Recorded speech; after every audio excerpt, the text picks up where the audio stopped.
مولاي صل وسلم دائما أبدا على حبيبك خير خلق كلهم.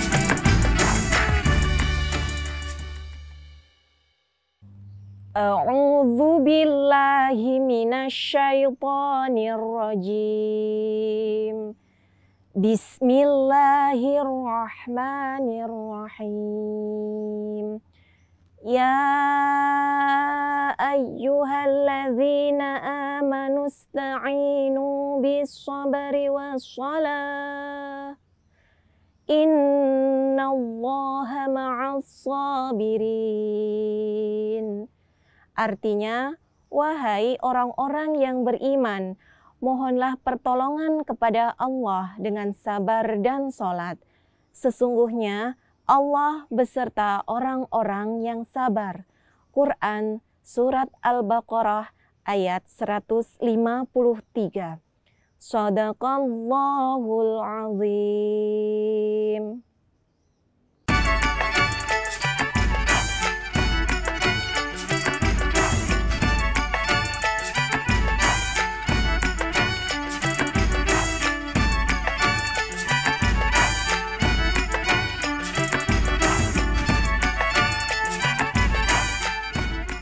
Assalamualaikum warahmatullahi wabarakatuh. Waalaikumsalam warahmatullahi wabarakatuh. Senang pol rasane pagi ini kembali menjumpai adik-adik yang ada di rumah, tentunya dalam program Cahaya Pagi. Buka mata, buka hati, yuk ngaji yuk. Yuk. Nah, adik-adik seperti biasanya kita kali ini ditemenin sama Kak Rika juga Mulia. Kak Rika dan Mulia apa kabar? Alhamdulillah luar biasa. Allahu Akbar. Sehat Kak Tania? Alhamdulillahirabbil alamin. Nah, adik-adik, kita udah lihat Mulia nih berbunga-bunga sekali ya Kak Rika? Iya dong. Karena ini tempatnya di taman, jadi rasanya aksesorisnya sesuai gitu ya, berbunga-bunga. Benar. Nah, Mulia, kali ini kita akan bawakan sebuah topik yang beda juga dari kemarin-kemarin, yakni mengenai kesabaran yang menakjubkan. Teman-teman, seperti apa sih kira-kira kisahnya dari Kak Rika? Kita dengerin dulu ya. Assalamualaikum warahmatullahi wabarakatuh. Waalaikumsalam warahmatullahi wabarakatuh. Allahumma sholli ala sayyidina Muhammad wa ala ali sayyidina Muhammad. Bagaimana kabarnya? Tadi sudah ditanyakan Kak Tania, kalau Mulia? Alhamdulillah luar biasa ngono lho. Oke, teman-teman yang di rumah juga sehat kan hari ini? Nah, kali ini Kak Rika dan Mulia mau bercerita lagi nih. Wah, cerita apa itu?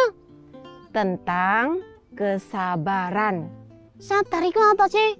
Sabar itu S-A-B-A-R. Aku ya iso. Oh, bukan itu ya. Sabar itu adalah sesuatu untuk menahan diri. Kak Tolenara. Ya, itu salah satunya. Kali ini kita akan mendengarkan kisah anak solih, duduk rapi, konsentrasi, lihat ke sini. Siapa yang gak duduk rapi, keluar rumah hati-hati. Siapa tahu Dikejar sapi. oh, dikejar sapi. Jangan ya, nggak dikejar sapi. Duduk yuk yang rapi, tetap baca doa. Ingat doanya bagaimana? Rabbi shrahli sodri wa yassirli amri wahlul uqdatam min lisani yafqahu qawli. Doa belajarnya bagaimana? Rabbi zidni ilma warzuqni fahma. Amin. Oke, kita masuk ke kisah ya. Oke. Aku duduk. Duduk. Siap mendengarkan kisah? Pasang telinganya betul-betul dan kita mulai. Bismillahirrahmanirrahim. Angin berhembus dengan sepoi-sepoi di sebuah kota yang bernama Makkah Al-Mukarramah.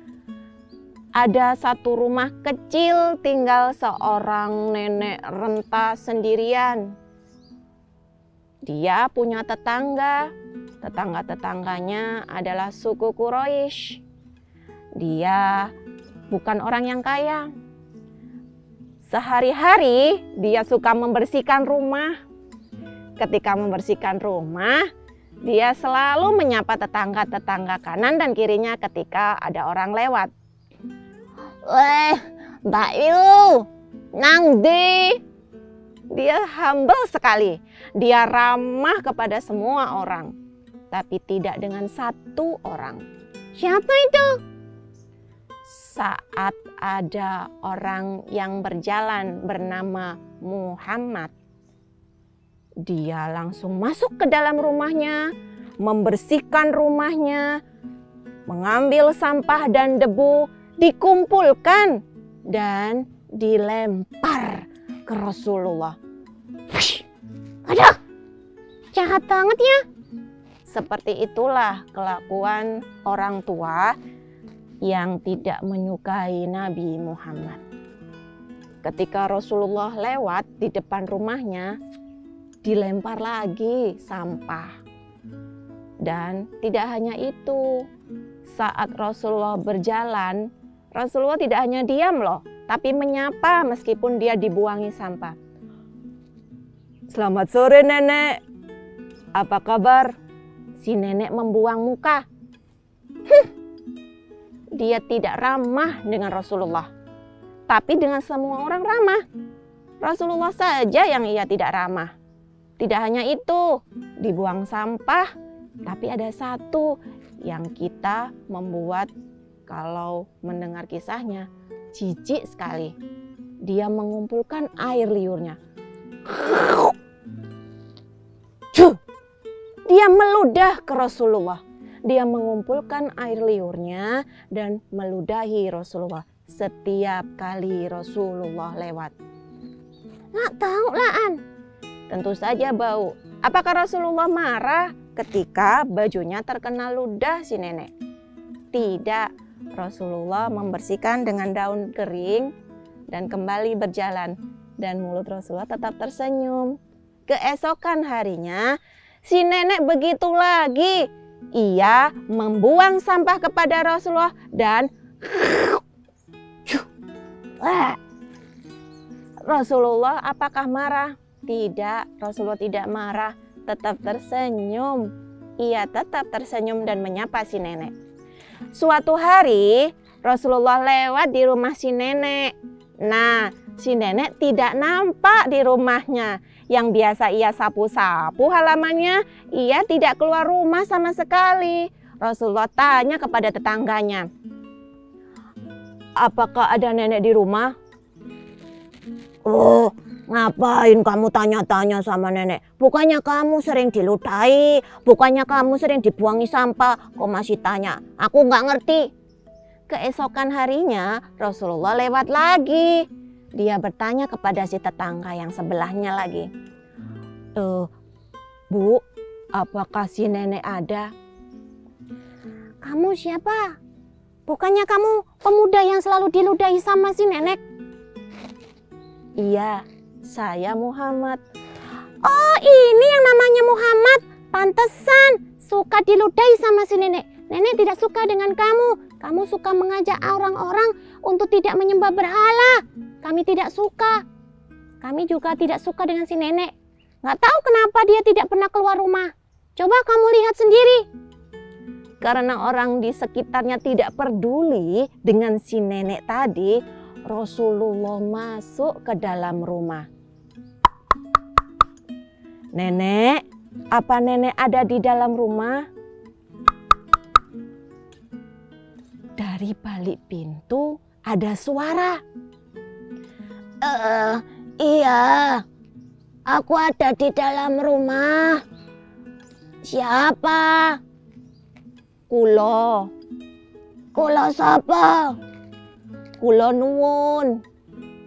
Nuwun sapa? Akhirnya Rasulullah masuk dan dia melihat si nenek terbaring lemas. Bukan kamu. Oh, nenek. Si nenek terbaring lemas. Dia sakit. Makanya dia tidak pernah bersih-bersih dan keluar rumah. Dan tidak ada yang merawat. Tidak ada yang mengambilkan makan. Nggak ada yang kasih minum. Rasulullah membantu membersihkan rumah. Mengambilkan air minum. apakah si nenek tetap jahat kepada Rasulullah? Dia dibentak. Ngapain masuk ke rumahku? Aku tidak butuh bantuanmu. Sana, pergi. Rasulullah tetap tersenyum.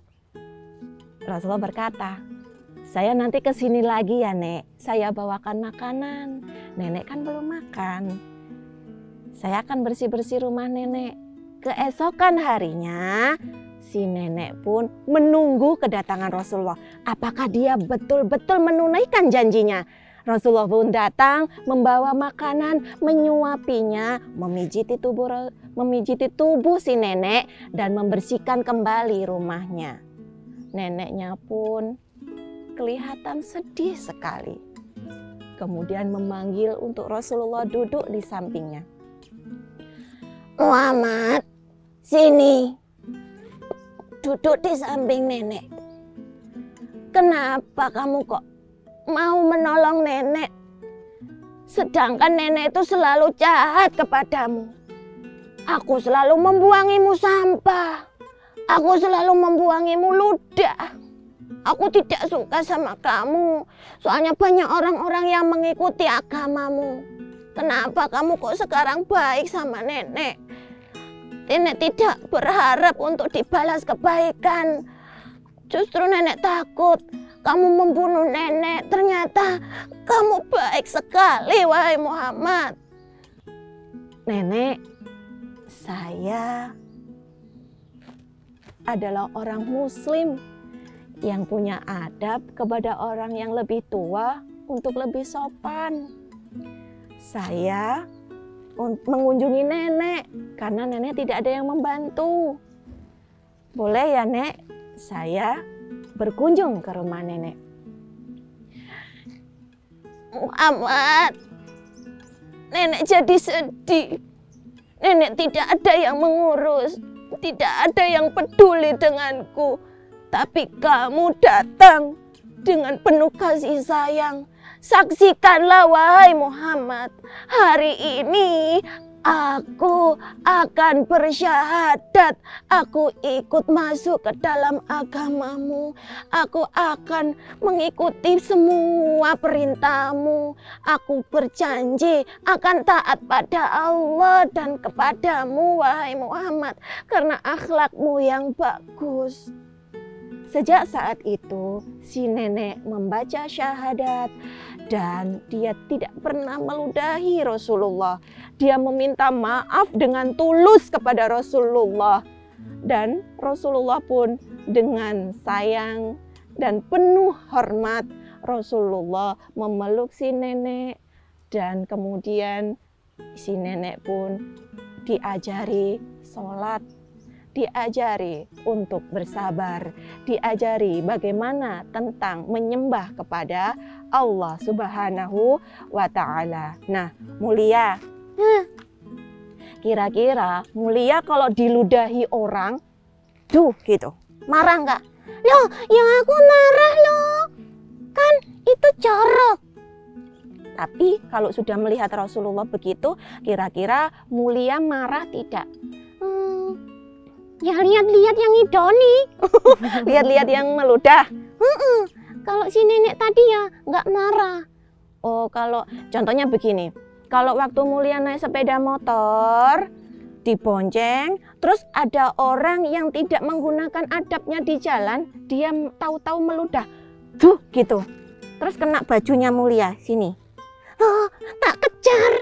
Terus tak ilok-ilok no. dimarahi. Kalau ngeludah jangan sembarangan tak deh. Begitu ya. Tapi mengingatkannya yang baik. Nah, betul, mengingatkannya yang baik. Tunjukkan bahwa akhlak seorang muslim adalah akhlak yang baik. Tidak harus dengan marah-marah. Begitu ya Mulia ya. Rek, ajak mudah narah ya. Sakno kok. Sakno sapa? Nanti kalau dinarahi, nanti sudah di rumah dinarahin, terus di sekolah dinarahi, di jalan dinarahi. Marah terus. Ingat. Ingat kenapa? Marah itu sifatnya setan. Oh iya, marah itu sifatnya setan ya. Masya Allah, Mulia pinter ternyata. Masih ingat nggak kisah yang itu si setan kurus dan si setan gendut tuh ya? Jadi kalau yang suka marah-marah itu berarti temannya setan gendut. Begitu. Terus cara mengalahkan setan masih ingat nggak teman-teman? Masih ingat nggak cara mengalahkan setan? Membaca Ta'awud. gimana caranya? A'udzubillahi minasyaitonirrajim. Oh begitu. Dan harus selalu membaca istighfar supaya hati kita lapang. Dan Allah membukakan hati kita tidak mudah marah. Ingat, jangan marah-marah ya. Masya Allah, luar biasa sekali ketika kita dengarkan kisah dari Rasulullah yang emang teladan kita sekali ya Kak Rika. Iya, setiap kali Kak Rika mau berkisah tentang Rasulullah yang dianiaya itu rasanya kepingin nangis, pingin bales gitu Kak. Tapi ternyata juga nggak ada orangnya gitu. benar Tapi yang sekali. dicontohkan sama Rasulullah, kita tidak boleh Iya, membalas. tidak boleh membalas, tidak boleh marah, harus senantiasa untuk bersabar. Gitu ya Mulia ya? Aku sih tolong insya. Gitu. Nah ini juga Mulia yang mau saya tanyakan ke Kak Rika. Adik-adik yang ada di rumah, pernah nggak sih kita kepikiran bagaimana sih Kak caranya kita untuk tetap meneladani sifat Rasulullah untuk senantiasa sabar dan tidak mudah untuk marah? Betul sekali. Nah, teman-teman tahu tidak, Rasulullah itu dari lahir dia sudah tidak punya ayah. Dia hanya dibesarkan seorang ibu dan ditinggali ayahnya sepetak pekarangan. Kemudian ada pembantu yang namanya Ummu Aiman. Rasulullah itu jika dibandingkan dengan saudara-saudaranya dan suku Quraisy, keluarganya itu paling miskin. Tapi dengan kesabarannya, dia tidak melihat orang yang kaya, tapi dia melihat perjuangan ibunya. Ia bisa besar karena sebuah pendidikan kesabaran. Ia sabar dengan tidak punya ayah, mau untuk dititipkan kepada orang lain. Contoh, kepada siapa? Ayo, ibu susunya. Halimah Asyadiyah. Kepada Bunda Halimah. Ibu susu yang pertama itu adalah Ummu Aiman, yang kedua Bunda Halimah As-Sa'diyah. Tidak ada yang mau mengambil Rasulullah karena Rasulullah itu anak yatim, kemudian dia miskin. Jadi hanya satu-satunya yang mau mengambil itu adalah Halimah As-Sa'diyah, dibawa ke kampung Sa'ad. Dan semakin berkah kampungnya, peternakannya, kemudian perkebunannya gitu. Akhirnya Rasulullah menjadi berkah. Kemudian Rasulullah itu kita belajar dari kesabarannya. Dari kecil sudah sabar. Remaja dia suruh menggembala kambing. Orang yang menggembala kambing itu orang yang sabar. Ditungguin sampai kambing-kambingnya kenyang.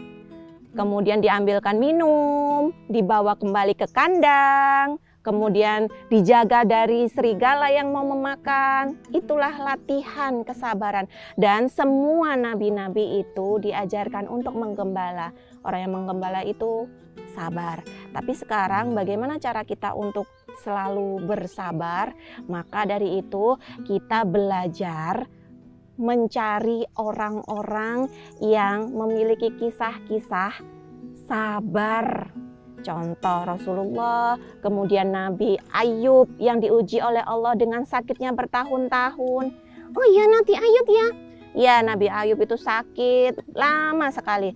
Kemudian Nabi Nuh, dia diuji kesabarannya, dikatakan orang gila ketika membuat bahtera, membuat kapal bertahun-tahun padahal tidak ada laut.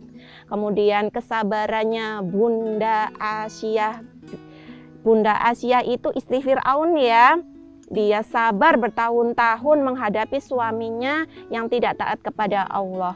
Banyak kisah-kisah orang yang sabar berbuah manis. Hadiahnya surga. Kalau mau dapat surga, sabar ya. Contoh, belajar teman-teman. Belajar itu juga sabar. Sekolah TK 2 tahun, SD 6 tahun, SMP 3 tahun, SMA 3 tahun. Kalau nggak sabar, nggak mau sekolah, terus mau jadi apa? Kita dapat ilmu dari mana? Sabar ya kalau cari ilmu. Luar biasa, Masya Allah. Terima kasih ya Kak Rika sudah dijawab pertanyaannya yang mulia. Kita harus senantiasa sabar sambil kembali mengingat kisah-kisah dari nabi-nabi kita terdahulu gitu mulia. Iya dong. Nah Kak Rika, kita masih ada beberapa pertanyaan dari adik-adik yang ada di rumah. Kita dengarkan terlebih dahulu. Silahkan adik-adik. Assalamualaikum Kak Rika, sabar itu seperti apa? Matur nuwun pertanyaane, Kak Rika dongakno sing takon dadi arek sing sabar. Ya apa sih carane supaya awake dhewe iki sabar, ngoten nggih? Nah, supaya kita sabar, kita latihannya itu adalah kalau Ramadan 1 bulan kita dilatih sama Allah puasa. Puasa itu sabar segala-galanya. Contoh, belum waktunya makan, belum waktunya minum. Ditahan dulu, baru maghrib berbuka. Itu contoh sabar. Kalau sehari-hari, dari mana kita belajarnya untuk sabar? Tadi, belajarnya itu dari bangun tidur. Contoh, dibangunkan orang tuanya untuk sholat subuh, ikut bangun teman-teman. Karena fadilahnya orang bangun subuh, semua malaikat turun ke bumi mendoakan dan doanya langsung diterima sama Allah. Itu orang yang sabar. Dalam kondisi yang ngantuk, langsung ke kamar mandi, wudhu, itu contoh orang yang sabar. Kemudian dilanjutkan mandi dan berangkat sekolah, nggak pakai terlambat. Itu anak yang sabar, nggak pakai rewel, langsung berangkat sekolah. Ya, di sekolah belum waktunya pulang. Ya tetap di sekolah, ikut pelajaran, nggak bolosan. Kalau anak Jawa biasanya ngelimput ya, nggak boleh ngelimput ya. Harus izin kepada gurunya, apa-apa itu harus izin. Itu contoh anak yang sabar. Jadi apapun yang ada di depannya nggak langsung dipakai, nggak boleh gosok. Meminjam tanpa izin langsung pakai ya, itu nggak boleh. Itu bukan ciri orang yang sabar, bukan haknya digunakan tapi dipakai. Dan masih banyak lagi ya contoh-contohnya untuk yang sabar. Nah, kalau sekolah, kalau nggak sabar, kalian nggak akan bisa jadi orang yang hebat. Iya, banyak sekali hal-hal yang mungkin dengan kunci sabar ini bisa mengantarkan kita ke banyak hal baik ya Kak Rika. Iya dong. Aku juga sabar. Oke, Kak Rika, kita masih ada satu adik-adik yang mau nanya juga loh di rumah. Boleh, ya. Sumi silahkan adik-adik. Assalamualaikum Kak Rika, mau nanya nih, apakah sabar itu berpahala? Wah, Kak Tania ini pertanyaannya bagus banget Iya, loh. yang ditanyain ternyata cukup luas ya. Apakah sabar itu berpahala gitu ya Kak Rika? Kira-kira sabar itu berpahala gak Mulia? Sabar iku syukur. Oh, sabar itu subuh. Beda loh mulia itu. Oh iya ya, Syukur ke samping. itu lebar itu ya. Nah, apakah sabar itu berpahala? Teman-teman, Allah itu bersama orang-orang yang sabar. Ingat, Allah itu bersama orang-orang yang sabar. Kalau Allah tidak bersama dengan orang-orang yang sabar, berarti yang bersama itu siapa? Orang yang suka marah berarti setan.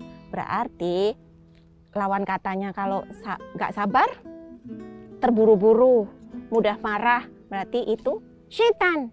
Maka kalau mau pahala nih ya, kalau mau Allah deket-deket sama kita, sabar. Sholat, siapa yang suka sholat, yang di rumah ngajak ayah sama ibunya ke musola, ke masjid, itu adalah anak yang sabar. Kalau ke masjid pakai adab-adabnya ya. Sabarnya bagaimana sih ketika kita menunggu waktu sholat? Contoh, ketika azan kita duduk diam, tidak boleh berlari-lari, mendengarkan dan menjawab azan, itu sabar. Karena ketika azan itu Allah sedang memanggil kita. Kalau kita sudah duduk diam, mendengarkan dan menjawab azan, kita sudah dapat pahala. Lalu antara azan dan iqomah, kita sabar untuk melaksanakan sholat rawatib. Artinya kita sudah menghamba kepada Allah, kita menunggu waktu jeda antara azan dan iqomah. Di situ waktu yang mustajab untuk berdoa. Lalu kita ikuti sholat, imam, tidak mendahului, itu sabar namanya. Kita tunduk kepada pemimpin, itu sabar. Nggak boleh mendahului, imamnya ruku, kita sudah sujud. Itu nggak boleh ya teman-teman, harus mengikuti imam. Kondisi marah, nggak ada orang yang marah dalam sholat. Semuanya dalam kondisi hatinya yang tenang. Karena kita sedang ingat kepada Allah. Lalu salam kanan dan kiri, kita masih sabar dengan berzikir. Artinya Allah senantiasa menjaga kita, dan orang yang sabar itu bisa terlihat ketika dia mendapatkan masalah. Dia harus sering-sering mengucapkan istighfar, tidak mudah menangis, tidak teriak-teriak. Nah, tidak teriak-teriak itu pahala. Kalau mau mendapat pahala harus sabar.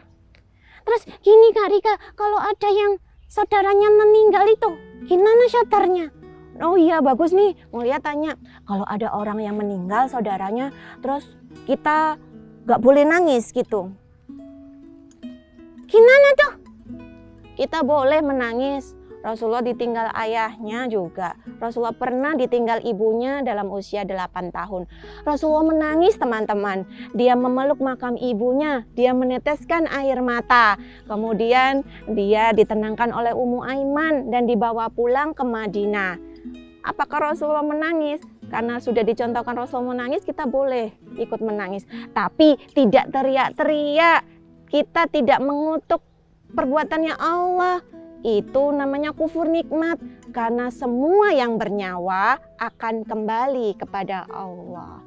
Maka dari itu ketika kita kehilangan saudara yang meninggal, kita ucapkan inna lillahi wa inna ilaihi rojiun. Tidak ada satupun yang bernyawa di sini akan hidup selamanya.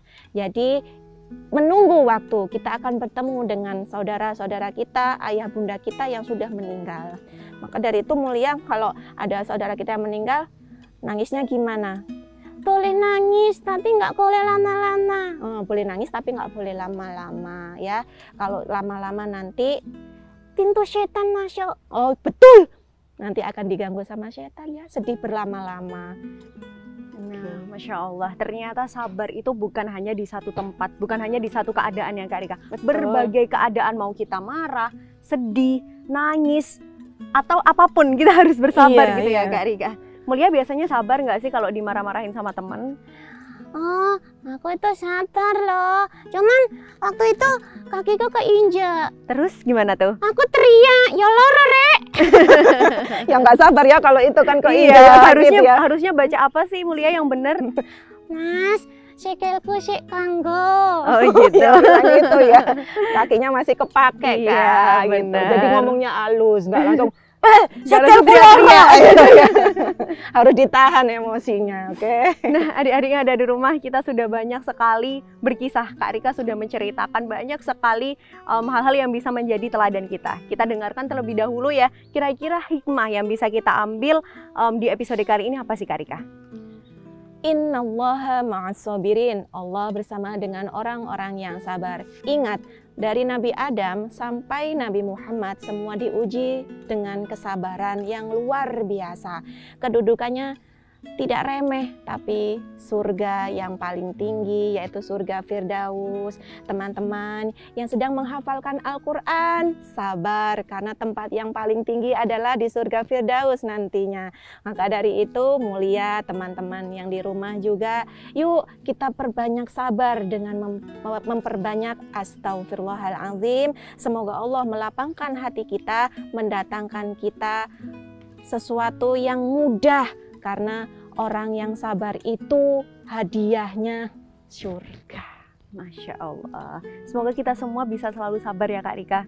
Adik-adik yang ada di rumah juga gitu ya. Jangan gampang marah. Dibiasakan diri untuk selalu membaca istighfar apapun keadaannya.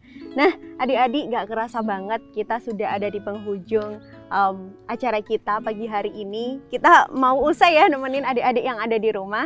Sedikit parikan untuk menutup perjumpaan kita di pagi hari ini. Jalan-jalan karo keluarga. Di jalan ketemu ular.